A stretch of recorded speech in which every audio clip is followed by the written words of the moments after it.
திருவண்ணாமலை அண்ணாமலையார் கோயிலில் வந்து தீப திருவிழா கொடியேற்றத்துடன் இன்னைக்கு தொடங்கியிருக்கு. ஆனால் இந்த கோயிலில் நடக்கக்கூடிய நிறைய விஷயங்கள் வந்து மாறுதல் அடைஞ்சிருக்கு அப்படின்னு சொல்கிறாங்க. கோயிலில் பூஜையிலேருந்து சாமி தூக்கிட்டு வர விஷயத்துலேருந்து துண்ணூர் கொடுக்கறதுலேருந்து நிறைய விஷயங்கள் அடிப்படையே மாறி போயிருக்கு அப்படின்னு சொல்கிறாங்க. என்ன மாதிரியான விஷயங்கள்லாம் மாறி போயிருக்கு, அரசு இதில் எவ்வளோ தூரம் தலையிட்டு இன்னும் முறைப்படுத்தணும் அப்படிங்கிற விஷயங்களை இங்கே இருக்கக்கூடிய பக்தர்கிட்ட நம்ம கேட்டு தெரிஞ்சுக்கலாம். மேடம் வணக்கம்.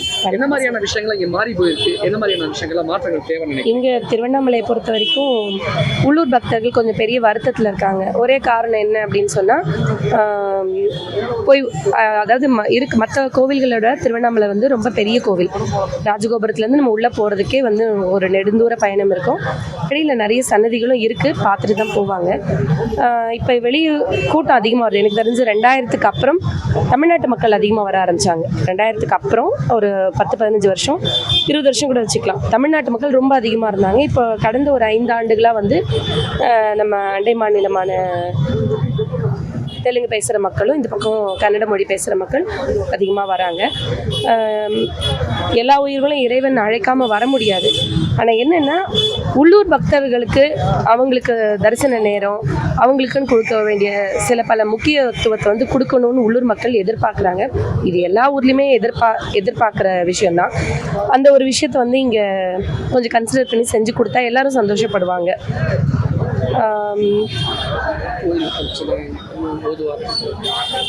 அப்புறம் நாங்களும் சின்ன வயசில் பார்ப்போம், தினமும் நால்வர் முன்னால் உட்காந்துட்டு ஒரு மணி நேரமாச்சும் ஓதுவார் வந்து பதிகங்களை வந்து பாடுவாங்க. இப்போது அது எல்லாமே ரொம்ப குறைஞ்சி போச்சு. 6 கால பூஜையில் வந்து உள்ளர ஓதுவார் பாடுவாங்க, அதுவும் குறைஞ்சிருக்குது. கொடியேற்றத்தப்ப பார்த்திங்கன்னா அந்த வரலாறு வந்து முழுக்க முழுக்க தமிழில் சொல்கிற பழக்கங்கள்லாம் இப்போ மாறி இருக்கு. முழுக்க முழுக்க சமஸ்கிருதத்தில் சொல்கிறாங்க. ஏன் கொடியேற்றம் நம்மளோட இந்த கார்த்திகை பெருவிழா பற்றின தகவல்களே முழுக்க முழுக்க சமஸ்கிருதத்தில் சொல்கிறாங்க. அது சொல்கிறவருக்கு புரியும், 1-2 சமஸ்கிருதம் தெரிஞ்சவங்களுக்கு புரியும். தமிழ் பேசுகிற மக்களுக்கு அது புரியறதுக்கு வாய்ப்பே கிடையாது. அதை தமிழில் சொல்லும்போது அவங்களுக்குள்ளார இருக்க பக்திங்கிற ஊற்று பெருகிறதுக்கு அது ஒரு பெரிய வாய்ப்பாக இருக்கும். ஏன்னா திருவண்ணாமலை பொறுத்த வரைக்கும் மக்கள் வந்து இங்கே அதிகமாக அண்ணாமலையாருக்கு வந்து இந்த 10 நாள் விரதம் இருப்பாங்க. மாலை அணிஞ்சு தினமும் மலைவலம் போகிறது, மாட வீதி சுற்றுறது, அதே மாதிரி உற்சவத்துக்கு சுவாமி உள்ளேருந்து அந்த கொலுமண்டபத்துலேருந்து புறப்படுறாரு அப்படின்னு சொன்னால் எங்களுக்கு அது ஒரு பெரிய விழா. தீபாவளி பொங்கல்லாம் வந்து எங்களுக்கு அடுத்தடுத்த பண்டிகைகள் தான். எங்களை பொறுத்த வரைக்கும் கார்த்திகை பெருவிழா தான் எங்களுக்கு பிரதானம். ஒரு கேலண்டரே வருது அப்படின்னு சொன்னால் முதல்ல நாங்கள் பார்க்குறது தீபம் எப்போ அப்படிங்கிறதான் பார்ப்போம். அப்போ அந்த திருவிழா காலங்களில் உள்ளேருந்து சுவாமியோட வந்து ஒரு பெரிய கோலாகலம்னா வெறுமனே கொண்டாட்டமாக இருக்காது. அது அங்கே உண்மையான பக்தியை பார்க்க முடியும். நிச்சயமாக உங்களால் அங்கே ஒரு பெரிய ஒரு நல்ல ஒரு பாசிட்டிவ் வைப்ஸு, அந்த டிவைன் வைபை நிச்சயம் உணர முடியும். அது மாதிரியான மக்கள் இங்கே அதிகம்தான். அவங்க உள்ளேருந்து சுவாமியோட வெளியில் வர்றதுங்கிறது காலங்காலமாக நடந்துட்டு இருக்கிற விஷயம். ஆனால் இப்போ வந்து அது கொஞ்சம் தடுக்கப்படுது. ரொம்ப குறைஞ்ச அளவிலான மக்கள் தான் உள்ளே போக முடியுது, உள்ளூர் மக்கள்.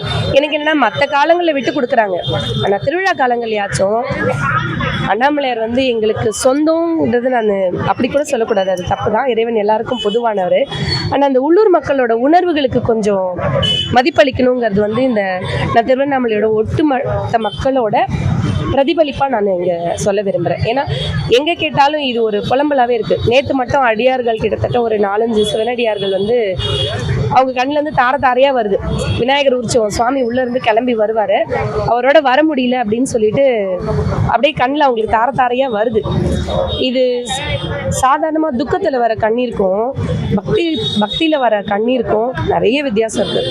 அந்த உணர்வுக்குள்ளர போயிட்டு வந்தால் மட்டும்தான் அதை நம்மளால் புரிஞ்சிக்கவே முடியும். அதனால் கொஞ்சம் சிவனடியார்கள் வெளியிலேருந்தெல்லாம் வராங்க, அந்த அடியார் பெருமக்களுக்கு உண்டான மரியாதையை கொடுத்து, உள்ளூரில் இறைவன் மேலே அண்ணாமலையார் மேலே ரொம்ப அதீத பக்தியோட மக்கள் இருக்காங்க, அவங்களோட உணர்வுகளுக்கு மதிப்பளித்து தேவையான விஷயங்களை அதிகப்படியெல்லாம் எதிர்பார்க்கல, தேவையான விஷயங்களை நியாயமான விஷயங்களை பண்ணி கொடுக்கணும் அப்படிங்கிறது இந்த மக்களோட எதிர்பார்ப்பு. அதை நானும் ஒரு விண்ணப்பமாகவே வைக்கிறேன். பிரசாதம் வெளியூர் மக்களே வருத்தப்படுறாங்க. ஒரு 10 ரூபா தட்சிணை போட்டாதான் திருநீரே கொடுக்குறாங்க அப்படிங்கிறது.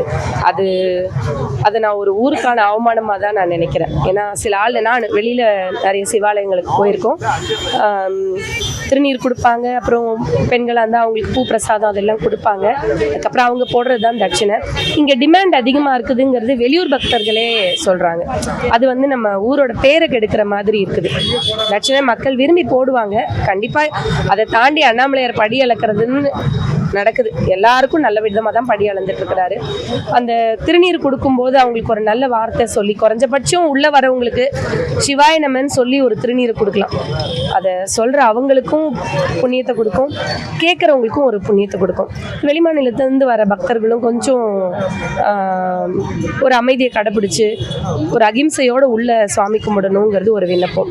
இந்த பெரிய சண்டையெல்லாம் நடக்குது மாதத்தில் ஒரு அது விரும்பத்தகாத சம்பவங்கள்லாம் உள்ள அடிச்சுக்கிறாங்க, இதை தள்ளிக்கிறாங்க, அதை பண்ணுறாங்க, இதை பண்ணுறாங்க, நிறைய சம்பவங்கள் வருது.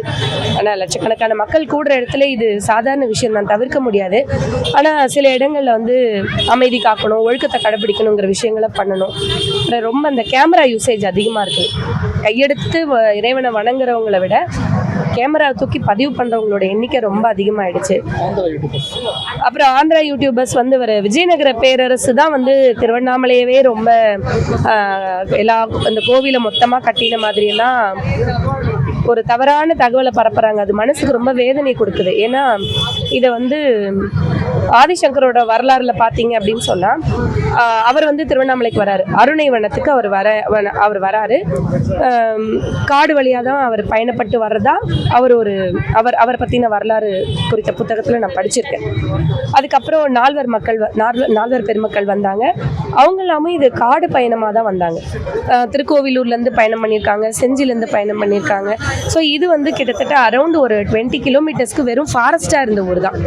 இங்கே வெறும் இந்த கோவணத்தை அணிஞ்சு இறைவன் மட்டும் வேணும்னு வந்தவங்க இருக்காங்க.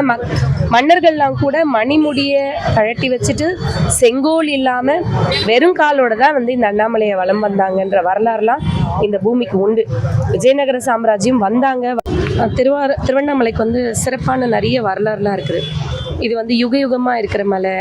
எப்படி இப்போ இந்த பூமி தோன்றினப்போ முதல்ல திருவாரூர் தோன்றுச்சு.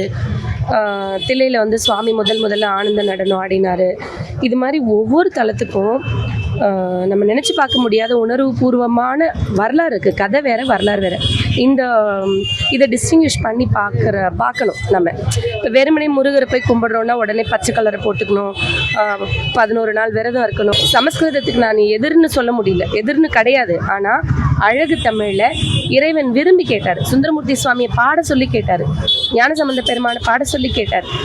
மாணிக்கவாசகருக்கு இறைவனை இறங்கி வந்து அவரை பாட சொல்லி எழுதி சிக்னேச்சர் கையொப்பம் போட்டு கொடுக்குறாரு. என்னென்னு மாணிக்கவாசகர் சொல்ல அழகிய திருச்சிற்றம்பலமுடையான் எழுதியது அப்படின்னு சொல்லி அதுக்கு திருவாசகம்னு பெயர் எழுதி தில்லையில் அவரோட பொன்னம்பலத்தோட படியில் வச்சிருக்கிறார். அப்போ இவ்வளோ விஷயங்களுக்கு நமக்கு அத்தாட்சிகள் நிறைய இருக்குது. இந்த அத்தாட்சிகளுக்கு பின்னால் தான் நம்ம பயணம் பண்ணணுங்கிறது தான் நான் வேண்டி கேட்டுக்கிறேன். இப்போ ஆலயங்களில் திருநீர் கொடுக்குறாங்க. ஒரு திருநீர் எப்படி தயாரிக்கப்படுதுங்கிறது நம்மள எவ்வளோ பேருக்கு தெரியும்னு தெரியல. சுத்தமான அந்த நாட்டு மாட்டு சாணத்தில் பண்ணணும். திருநீருங்கிறது ஒரு அம்பாளோட அம்சம். நாம் இங்கே வாழும்போது நம்ம இறைவனை பிடிச்சிக்கலினாலும் கடைசியில் நம்ம சாம்பலாக போனாலும் இறைவன் நம்மளை தூக்கி அவரை நெற்றியில் வச்சுக்கிறாரு, உடல் முழுக்க பூசிக்கிறாரு. அந்த அளவுக்கு ஒவ்வொரு உயிரையும் நேசித்து நம்ம கூடிய பயணம் பண்ணிட்டு இறைவன் நமக்கு சொல்கிற விஷயம் அந்த விபூதி. அந்த திருநீரை வந்து பெரிய வியாபாரமாக இருக்குது. அது ஒரு மனசுக்கு வருத்தம் தரக்கூடிய விஷயம். கை நீட்டினா தட்சிணை போட்டால் தான் திருநீர் கொடுக்கறது அப்படிங்கிறதுலாம் உச்சபட்ச வியாபாரம். உள்ளார இருக்கிறவர் வந்து அவர் தான் பிரபஞ்சத்துக்கு எஜமான். அவர் நினச்சாதான் நமக்கு சோறு, தண்ணி, இந்த வாழ்வு, பிறவி எல்லாமே வந்து அவர் கொடுக்கலன்னா நமக்கு இது கிடைக்காது. அதை உணர்ந்து அந்த திருநீரை கொடுக்குறவங்களும் அதை உணரணும், அதை வாங்கிக்கிறவங்களும் உணரணும். இந்த உணர்வோடு கோயிலுக்கு போனோம் அப்படின்னு சொன்னால் ஞானங்கிறது ஒன்று என்னை பொறுத்த வரைக்கும் ரொம்ப நம்ம அதுக்காக பயணப்படணும்னு இல்லை. சின்ன சின்ன விஷயங்களில் நம்மளை சரி பண்ணிக்கும் போது ஞானத்தை இறைவன் கண்டிப்பாக நிச்சயமாக நமக்கு கொடுப்பாரு.